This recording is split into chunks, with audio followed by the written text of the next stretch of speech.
Hi readers, and Happy New Year. I can't believe that it's already 2021. I don't know where 2020 went, but today I am going to be counting down my top 10 favorite books from 2020.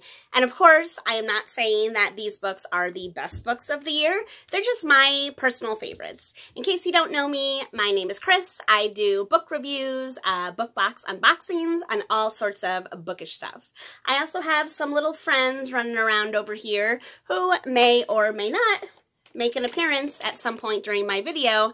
I have some treats with me so I can try to entice them to come over and say hello.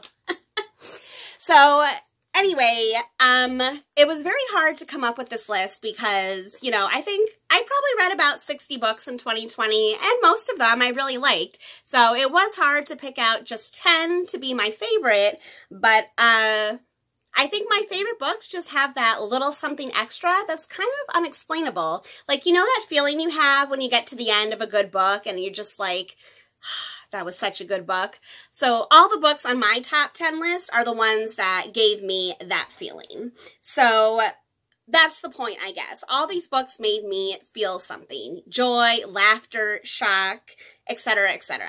So starting from number 10 and going up to number 1, I have ranked all these books in the order of my favorites. And if you stick to the end of the video, I have some honorable mentions at the end that I'm excited to share with you. So let's jump in, and number 10 for favorite books from 2020 is The Name of the Wind by Patrick Rothfuss. So I had actually never heard of this book, even though it came out a while ago, until this year when a friend recommended it to me. And I'm so glad that I discovered this book because it is one of the best adult fantasies that I've read in a while. The use of magic in this book is super unique, and the writing style is just so different and fresh and unique. Unfortunately, the ending of this book is what kept it from being higher on my list. This book is only part 1 of a larger story, so it's not complete. And normally something like that would probably ruin the whole experience for me, but because this book is just so damn good, like, I can overlook the ending. But that is why it's not higher on my list. It also made me laugh out loud a couple times, so yeah, it's definitely one of my favorite reads of the year, but because of the ending, it's only number 10. So number 9 is The Power by Naomi Alderman. I had to check her name for a minute. So this was also a book that was recommended to me by a friend. I read it back over the summer. And from the reviews and comments that I've seen about this book on the internet, it's a very polarizing book. People seem to either really love it or totally hate it. And I know people that feel both ways. I'm a person that totally loves it. If you don't know anything about it, it's basically what would happen in the real world if women, like all women, could suddenly wield this electric power, like, which sounds really cool, but just like any group of people, women are not all one thing. Not all women are like, you know, these kind and caring and nurturing, you know, mother type figures. Some of them are angry and damaged and vengeful, and they don't use their powers wisely. So this book constantly shocked me, constantly, both with its plot and its batshit crazy characters. So the only negative that I can say about this book is that I would have liked to see some more characters actually use their power for good, like to help others and make the world a better place. Which didn't really happen. So again, because this book was so shocking and so thought-provoking, that is why it is on my list. But because of the thing I mentioned, that is why it's not higher. Also, I'm not gonna lie, I do prefer a book with a happy ending, and this one has a not so happy ending. So again, that is why it is only number 9 and not higher. So number 8 is The Long Walk. So this is one of the Bachman books. So Richard Bachman, also known as Stephen King. I read this collection of 4 Bachman books earlier in this year, and The Long Walk is my favorite one of that group. I did a whole, like, long video ranking all 4 novels in this Bachman Books collection. So if you want to check that out for some reason, I will link it above. But basically, The Long Walk is a dystopian story about a group of boys who have to participate in this crazy long walk. And basically, you just keep walking until you die, until there's only 1 boy left. I think there's 100 that start the walk. So when only 1 is left standing, they win. There are so many great characters in this story, from our main guy to all the boys that he's walking with. Reading what these boys have to go through on this walk is both fascinating and horrifying at the same time, which is what I think Stephen King does best. If you've never read a Stephen King book before, I actually think that this might be a great jumping in point. It's short enough, and I think it's super engaging and fun to read. Yeah, the only bad thing I could possibly say about it is that I wish the book was a little longer. So it's a simple story, but a great one. And again, that was number 8 on my list. Number 7, ooh, forgot where I put my book pile, is Caraval by Stephanie Garber. So I had heard about this book a few years ago, but I finally got around to reading it this year once I saw how popular it was over on Instagram. This book was super hyped up, and this first book in the series did not disappoint me. It's a fantastical, magical story about a girl who gets whisked away to this magical carnival, and she has to win this, you know, mysterious game in order to save her sister's life. I love everything about this fantasy. The characters, the world building, the plot, all the things. There was only one character in particular that I found ever so slightly annoying. Otherwise, this probably would have been higher on my list. Again, I love the feeling of diving into a new fantasy world, and this book gave me that feeling. So that is why it is on my list. Number 6 is American Royals. Again, another book I had never heard about until this year, and then I randomly picked it up on a whim because I had seen it all over Instagram. And this book is just fun, like pure, simple fun. It's a straight up romance, which I don't read a lot of, but this is a romance set in a world where America has a royal family, like not a president. I loved reading this book during the election year because it had some really great social commentary in it that was really poignant for 2020. But yeah, this book was just so juicy, so delightful. The day that I finished it, I literally made my husband drive me to Target so I could pick up the sequel, Majesty. So, which I'm actually going to start reading today. I don't have any complaints about this book other than the fact that, it didn't give me any, you know, deeper emotions other than just pure delight, which is good enough, and sometimes you just need a book like that, and that's why this book is number 6 on my list. All right, so now comes the really hard part, the top 5. I will say that all of these top 5 books not only gave me an emotional reaction, but a physical one as well. So number 5 on my list is The Ballad of Songbirds and Snakes.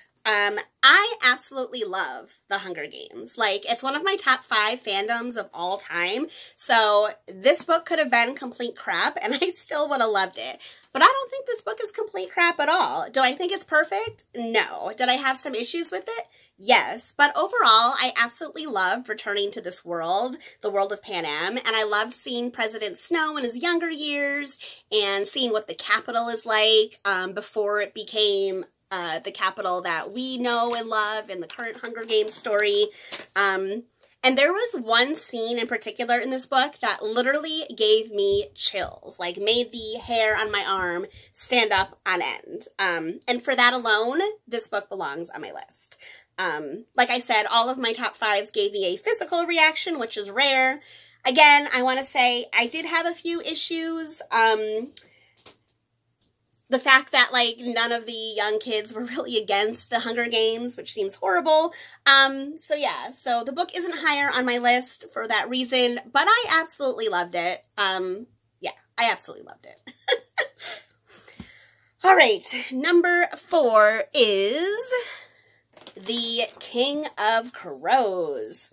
So this is the final book in the Diviners series, like Libba Bray, and like everything that Libba Bray does. I absolutely love the Diviners series. Like, love it. If you're not familiar with the Diviners, it's basically about a group of young people in 1920s New York City who all have different powers. And not only is the concept super cool, but the characters are just wonderful. It's got such a great, diverse cast of characters, different racial backgrounds, different cultural backgrounds, different romantic preferences, different economic and religious situations. I really feel like there's something in here for everyone, including the incredibly creepy big bad villain that gave me the heebie-jeebies on more than one occasion, the King of Crows. Great villain, gave me the chills. It's really hard to have an amazing final installment of a series, but this one does not disappoint. I really hope that someday Libba Bray can actually go back to some of these characters because I would love to keep spending time with them. So I guess that makes the ending a little bittersweet because I didn't want it to end. There's 4 books in this series. I would have been happy if there was 8 or 12. So if you haven't read the Diviners yet, I would definitely recommend it. None of the books disappoint, including this one, King of Crows. Whew, all right, number 3 is Lord of Shadows. So this is the second book in Cassandra Clare's Dark Artifices series. And in my opinion, not only is this the best book in the Dark Artifices series, but I think this might be my favorite Shadowhunter book ever. It might be my favorite that Cassandra Clare's ever written. Hands down, this is my favorite YA fantasy of 2020. I literally gasped out loud at the end of this book, you know, which is not something that I do. This book is an absolute perfect blend of a fascinating plot, engaging characters, and building on the Shadowhunter world in a new and exciting way.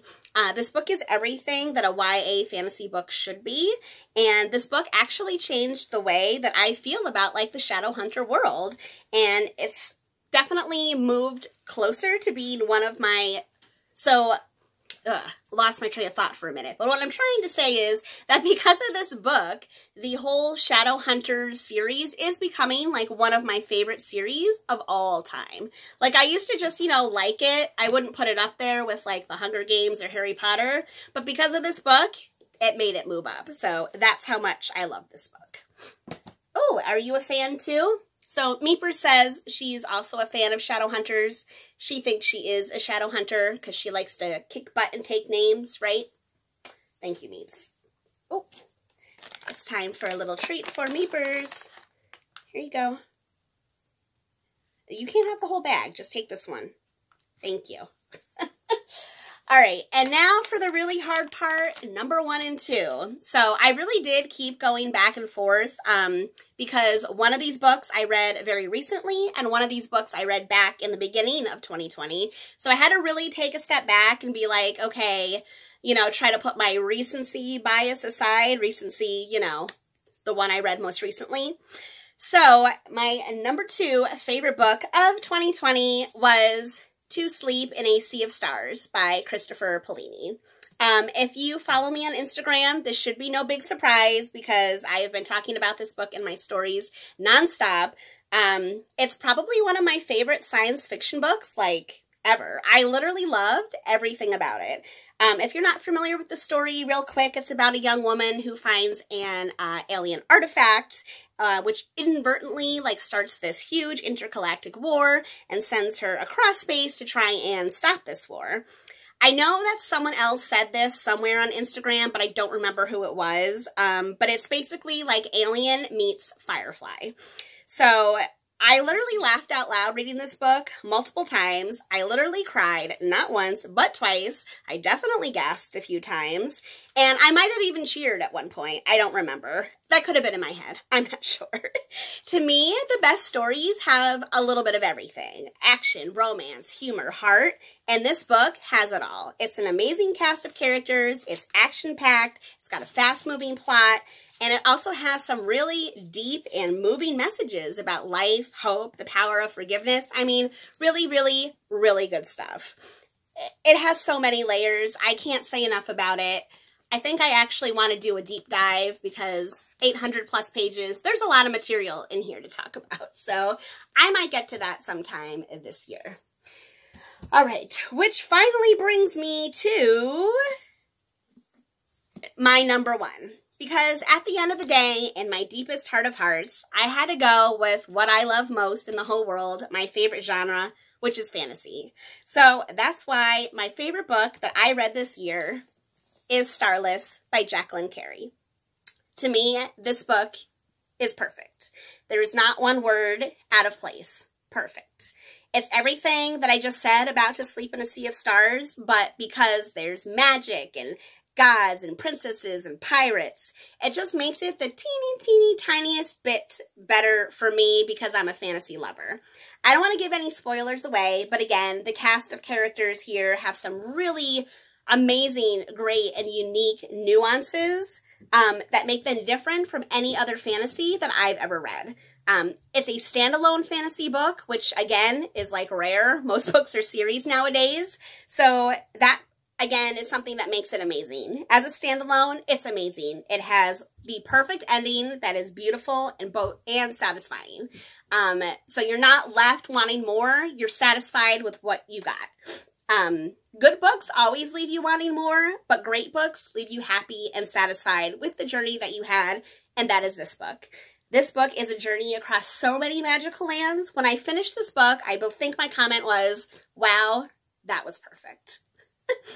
So those were my top 10 books from 2020. On Instagram, I asked some of my fellow readers what their favorite books were of 2020. So here are some honorable mentions from some of the best books, other best books of 2020. Thank you, Meeps. I hope you enjoy.